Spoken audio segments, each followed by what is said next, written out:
Temperature যত বাড়বে তত রোগ বিসুখ হবে আপনার। আমরা ঢোলা ঢালা কাপড় পরবো, আমরা সাদা কাপড় পরবো, আমরা আননেসেসারি রোদের মধ্যে যাব না, আমরা শেডের মধ্যে থাকবো। চর্বি জাতীয় খাবারটা খাই, তৈলাক্ত খাবার খাই, বিরিয়ানি কাচ্চি এগুলো খাই বেশি। তখন কি হয়, তখন আমাদের শরীরটা ঘামাতে থাকে, মানে হিট প্রোডাকশন বেশি হয়। এই গরমের দিনে আমরা তৈলাক্ত খাবারটাকে যতটুকু সম্ভব আমরা অ্যাভয়েড করব। আমরা তৈলাক্ত খাবার খাবো না, আমরা শাকসবজি ফলমূল বেশি খাবো, পানি খাবো, স্যালাইন খাবো। আশা করি এই যে বিপদ যেটা হচ্ছে সেটা থেকে আমরা ওভারকাম করতে পারবো।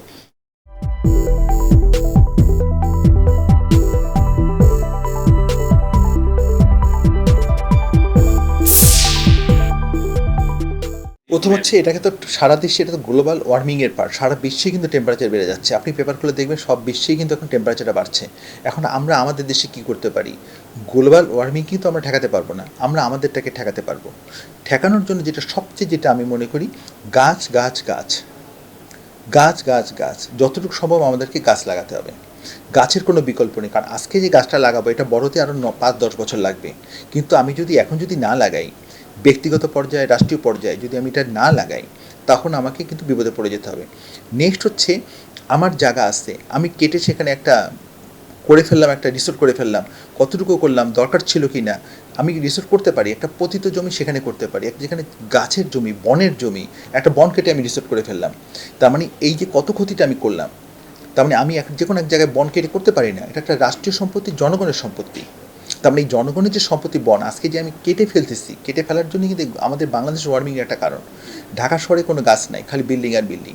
তার মানে এই বিল্ডিং প্লাস হচ্ছে প্রচণ্ড গরম, গরমের জন্য গাড়িতে এসি, বিল্ডিংয়ে এসি, তা এসির যে গ্যাসটা বের হয়, এই গ্যাসটা কিন্তু একটা ওজোন লেয়ারে তৈরি করে আমাদের, এটার জন্য কিন্তু টেম্পারেচারটা বাড়ার একটা বিশাল বড় কারণ।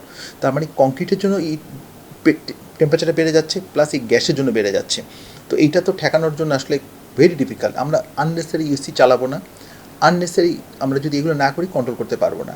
আর টেম্পারেচার যত বাড়বে তত রোগ বিসুখ হবে আপনার। রোগের মধ্যে যেটা বলি, সবচেয়ে গরমের জন্য যে মেইন যেটা প্রবলেম, সেটা আমরা বলি যে পিকলি হিট, বা আমরা বলি যেটা ঘামাচি শুরু হয়ে যায়, যেটা আমরা বলি র্যাশ বলি। যেটা হচ্ছে কী করব, বারবার গোসল করব। র্যাশ হচ্ছে গায়ে বাচ্চাদের ঘামাচি পাউডারগুলো দেবো, বাচ্চাদের পাউডারগুলো দেবো, হয়ে গেল। আরেকটু হতে পারে আমাদের অনেক সময় সানবার্ন হয়ে যায়, গাটা পুড়ে যায়, পুড়ে ফোস্কার মতো হয়ে যায়। যদি হয়ে যায় কী করব, কখন এটা ফাটাবো না, আবার সেই বারবার গোসল করব।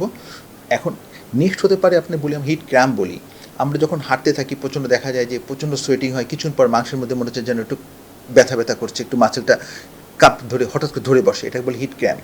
হিট ক্র্যাম্প যখন হয় আমরা তখন ঠান্ডাতে চলে যাব, পানি খাবো, প্রচুর সোয়েটিং হলে যদি স্যালাইন খাবো। হিট এক্সজশন হচ্ছে একটা খারাপ জিনিস। হিট এক্সজশন যখন হয় তখন দেখা যায় যে বমি বমি ভাব লাগতে থাকে, মাথা ব্যথা করতে থাকে, কোনো কাজে মন বসতে থাকে না, এই শরীর দুর্বল অবসাদ হয়ে যেতে থাকে, প্রচণ্ড ঘাম শুরু হয়ে যায়, গায়ে হাত দিলে দেখা যাবে গাটা বরফের মতো ঠান্ডা হয়ে যাচ্ছে আমার। তখন এই রোগীগুলো যদি হাতে পালস দেখি, তাহলে পালস ভলিউম কমে যেতে থাকবে, খুব র্যাপিডলি পালস হতে থাকবে, এই সময়টা খারাপ।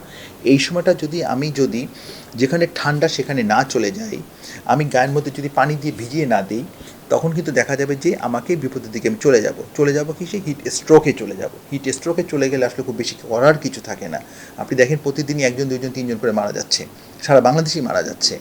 ইভেন সিলেটে এখন বৃষ্টি হচ্ছে, তারপর সিলেটও কিন্তু মারা যাচ্ছে।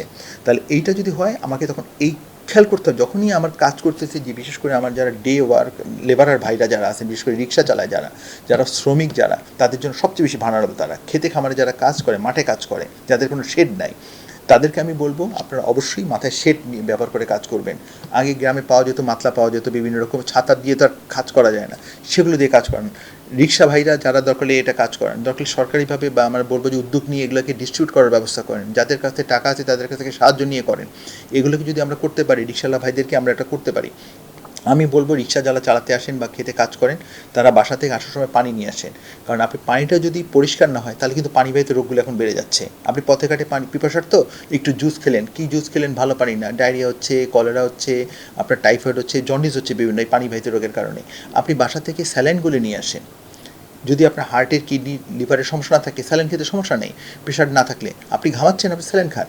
তেমন এই জিনিসগুলো যদি করি, সাথে সবচেয়ে বড় কথা হচ্ছে আমরা ঢোলা ঢালা কাপড় পরবো, আমরা সাদা কাপড় পরবো, আমরা আননেসেসারি রোদের মধ্যে যাব না, আমরা শেডের মধ্যে থাকবো। আর মেয়েদের জন্য আমি বলবো যতটুকু সম্ভব বোরখা যারা পরেন তারা আপনার যেটা কটনের বোরখা পরার চেষ্টা করবেন এবং সাদা কালারের বোরখা পরার চেষ্টা করবেন। কালো কাপড় হিটকে আকর্ষণ করে বেশি। আমরা সাদা কাপড় পরবো, সাদা কাপড়ের বোরখাগুলো পরবো এবং আননেসেসারি দরকার না থাকলে মুখে কোনো মেকআপ টেকআপ দিব না। কারণ মেকআপ থাকলে হয় কি, আমরা শরীর থেকে হিট যে প্রোডাকশন হয় এটা শরীর থেকে বের হয়ে যায়। মেকআপটা এটা প্রোটেকশন দিয়ে দেওয়ার জন্য হিট লসটা ঠিক মতো হয় না। আর একটা জিনিস করবো, আমরা সবাই দেখেছি যখন আমরা চর্বি জাতীয় খাবারটা খাই, তৈলাক্ত খাবার খাই, বিরিয়ানি কাচ্চি এগুলো খাই বেশি, তখন কি হয়, তখন আমাদের শরীরটা ঘামাতে থাকে, মানে হিট প্রোডাকশন বেশি হয়। এই গরমের দিনে আমরা তৈলাক্ত খাবারটাকে যতটুকু সম্ভব আমরা অ্যাভয়েড করব। আমরা তৈলাক্ত খাবার খাবো না, আমরা শাকসবজি ফলমূল বেশি খাবো, পানি খাবো, স্যালাইন খাবো। আশা করি এই যে বিপদ যেটা হচ্ছে সেটা থেকে আমরা ওভারকাম করতে পারবো। আর এই যে লং লাস্টিং হচ্ছে, এটার জন্য তো আসলে ওই যে বললাম যে মানে দূর প্রসারী আমাদের একটা পরিকল্পনা নিতে হবে, আছাড়া এই দেশকে আমরা আসলে বাঁচাতে পারবো না আসলে।